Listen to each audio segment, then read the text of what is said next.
Election 3 مہینے پہلے ہی بک چکے تھے، ادائیگی بھی ہو چکی تھی۔ اگر عمران خان چور ہے تو ہم سب چور ہیں۔ عمران خان کی حمایت میں عوامی طوفان تھا۔ نحمدہ ونصلی ونسلم علی رسولہ الکریم۔ گزشتہ رات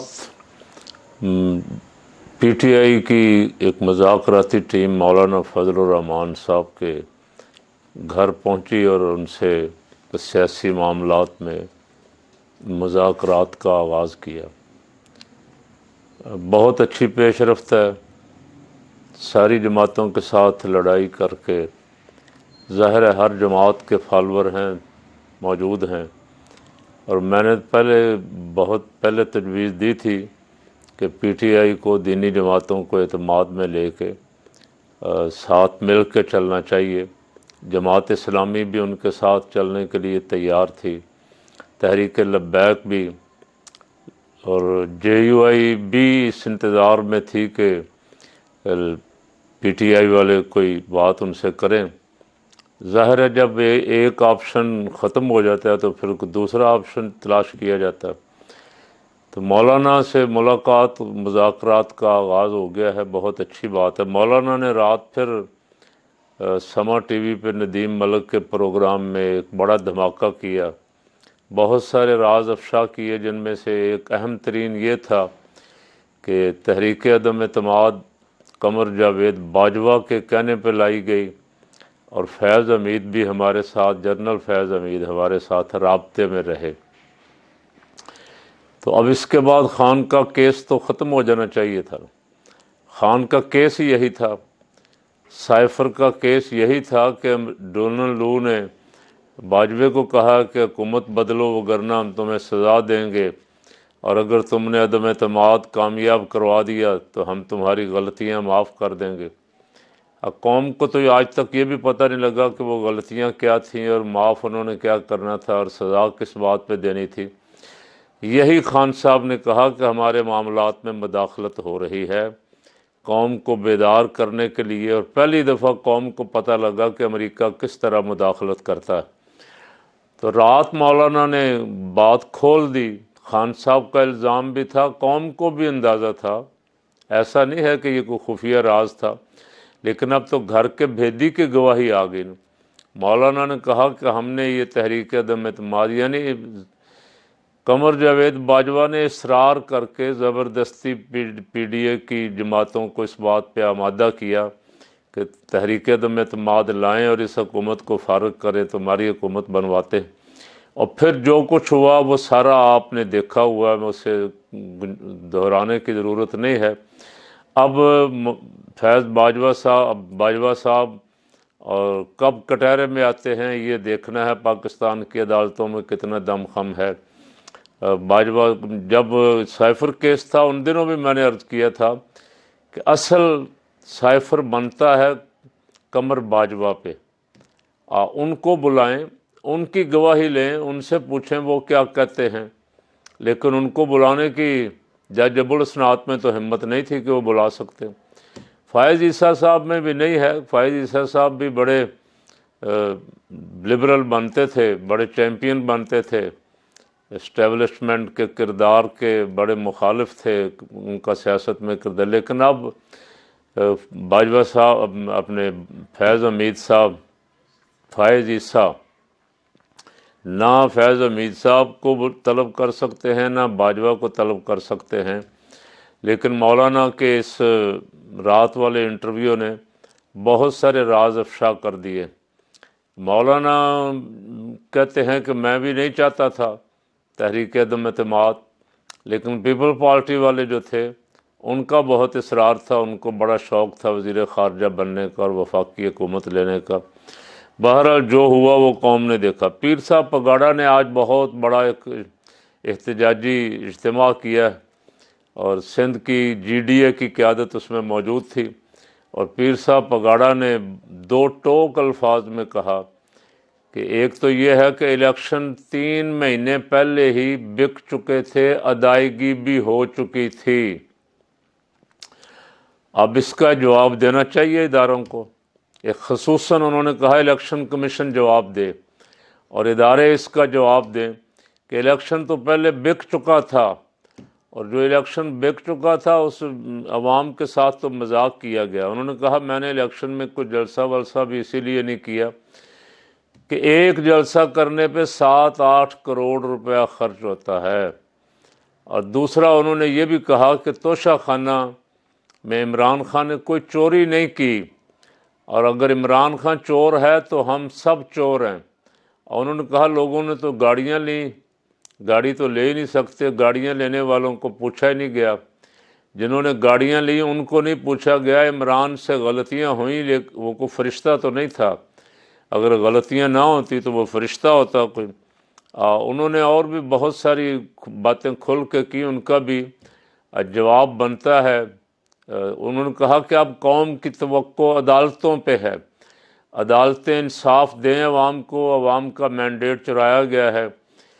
یہ طوفان تھا، انہوں نے کہا یہ عمران خان کی حمایت میں عوامی طوفان تھا، اور طوفان اور سیلاب اگر روکے جائیں تو ایک جس طرف سے روکے جائیں وہ دوسری طرف پڑ جاتے، تو یہ حکومت 6-7 مہینے سے زیادہ نہیں چل سکے گی۔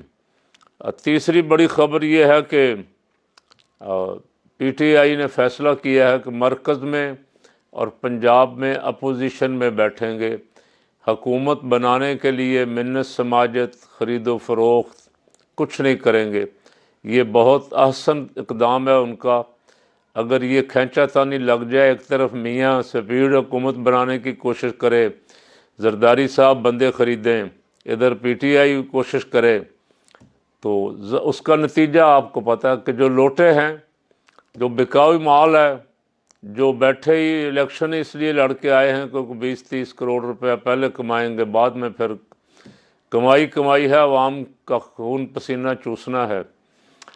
تو یہ بہت احسن فیصلہ ہے۔ اب حکومت بنائیں میاں صاحب خرید و فروخت کریں۔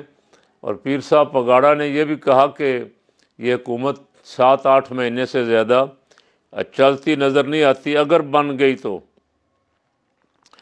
یہ میں سمجھتا ہوں کہ پی ٹی آئی کا ایک اچھا فیصلہ ہے کہ وہ حکومت کی بجائے اپوزیشن میں بیٹھیں۔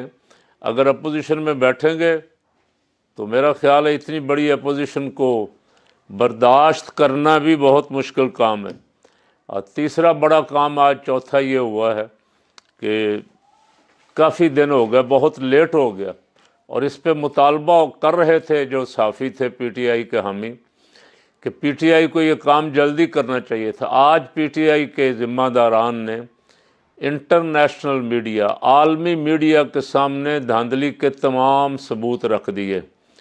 ویسے ہی انٹرنیشنل میڈیا پہلے ہی پاکستان کے الیکشن پہ بہت لکھ رہا ہے، اس کو جعلی کہہ رہا ہے، اس کی خامیاں اجاگر کر رہا ہے، اور جس طرح الیکشن کروائے گئے، الیکشن کمیشن کے رول پہ، اداروں کے رول پہ بہت گفتگو ہو رہی ہے عالمی میڈیا میں، لیکن آج باقاعدہ عالمی میڈیا کو بلا کے ان کے سامنے 45 اور تمام ثبوت جتنے بھی، بلکہ ویڈیو چلا کے دکھائی گئی ہیں۔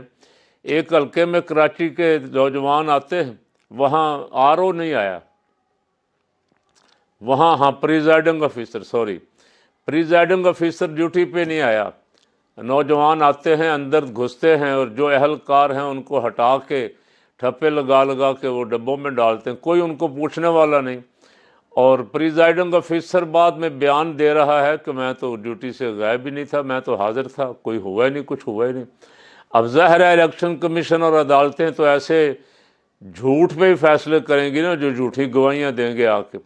تو یہ اچھا قدم اٹھایا آج پی ٹی آئی نے، اور پی ٹی آئی سے بڑے احتجاج کی توقع بھی کی جا رہی تھی جس میں وہ بہت سستی کر رہے۔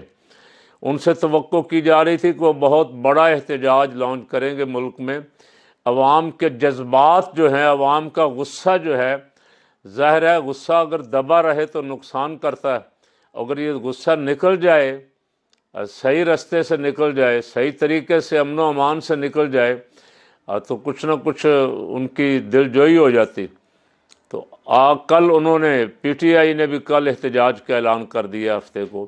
تو آج بھی ملک میں بہت ساری جماعتوں کے احتجاجی مظاہرے تھے، گلی گلی، محلے محلے، اور نگر نگر احتجاج ہو رہا ہے، کیا ہوا جی؟ الیکشن میں دھاندلی، جعلی الیکشن ہوا۔ تو ذمہ دار کون ہے؟ ایک ہی شخص ذمہ دار ہے، اور وہ ہے چیف الیکشن کمشنر راجہ سکندر زمان۔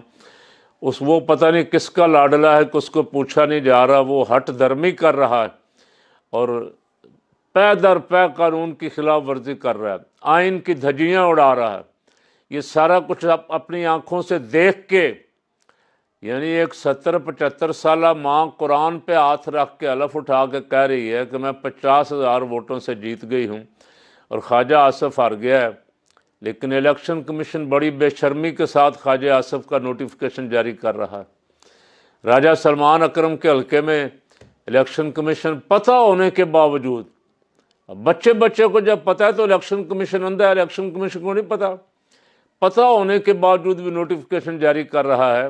تو ایک ہی شخص ذمہ دار ہے۔ اگر عدلیہ نوٹس لے کے اس کو بلا کے کیفر کردار تک پہنچا دیتی تو ملک اس مصیبت میں گرفتار نہ ہوتا جس میں اس وقت ہے۔ تمام پارٹیاں کہہ رہی ہیں دھاندلی، پیپل پارٹی بھی کہہ رہی ہے، ہمارے ساتھ بھی بہت سارے حلقوں میں دھاندلی اور نصیر آباد بلوچستان میں پیپل پارٹی کے ہارنے والے کینڈیڈیٹ 6-7 دن سے دھرنا دے کے بیٹھے ہوئے ہیں، بی این پی والے دھرنا دے کے بیٹھے ہوئے ہیں، ساری جماعتیں دھرنے دے رہی ہیں، اور نون لیگ کے جو ہارے وہ کہہ رہے ہیں ہمارے ساتھ بھی دھاندلی ہوئی۔ تو یہ کیسا الیکشن ہے؟ تو مولانا فضل الرحمان صاحب نے رات جو راز کھولے ہیں، ان کا کسی کو تو آخر بہرحال جواب دینا چاہیے تاکہ ریکارڈ درست رہے۔ پیر صاحب پگاڑا ایک بہت پاکستان میں معتبر شخصیت ہیں اور بہت کم بولتے ہیں۔ پہلے بڑے پیر صاحب جو تھے وہ تو کچھ نہ کچھ شگوفے چھوڑتے رہتے تھے اور خبر دیتے رہتے تھے، وہ بہت باخبر شخصیت تھے۔ وہ بھی سیاست میں اپنا، آج پیر پگاڑا نے بھی کہا کہ ہم پاکستان کی فوج کی وجہ سے بچے ہوئے ہیں، اگر ہماری فوج ہماری حفاظت پہ نہ ہوتی تو ہم بھی فلسطین کی طرح مار کھا رہے ہوتے۔ ہم فوج کے ساتھ ہیں اور فوج کو بدنام کرنے کی کوششوں کے ساتھ نہیں ہیں۔ فوج کو بدنام کروانے کے لیے وہ پارٹیاں جو ہار گئی ہیں اور اقتدار میں آنے کے لیے تیار ہو کے بیٹھی ہوئی ہیں، وہ فوج کو بدنام کروانا چاہتی ہیں۔ فوج کے لیے ان کا جو نرم گوشہ ہے پیر صاحب پگاڑا کا ہونا بھی چاہیے، ہر پاکستانی کا ہے۔ پاکستانی اپنی فوج سے محبت کرتے ہیں، لیکن ان ظالموں نے، ان چوروں ڈاکوؤں نے سارا کیس خود خراب کر کے کوشش کی ہے ڈال دے ان پہ، اور ان میں سے کچھ بولنا شروع ہو گئے ہیں، باقی جو ہیں یہ بھی بولیں گے آہستہ آہستہ، اور ان سے جو تھوڑا بہت لاڈ کیا گیا ہے، لاڈ کرنے والوں کو بھی پتہ چلے گا کہ ہم سے غلطی ہوئی۔ اللہ تعالیٰ اس ملک کی حفاظت فرمائے۔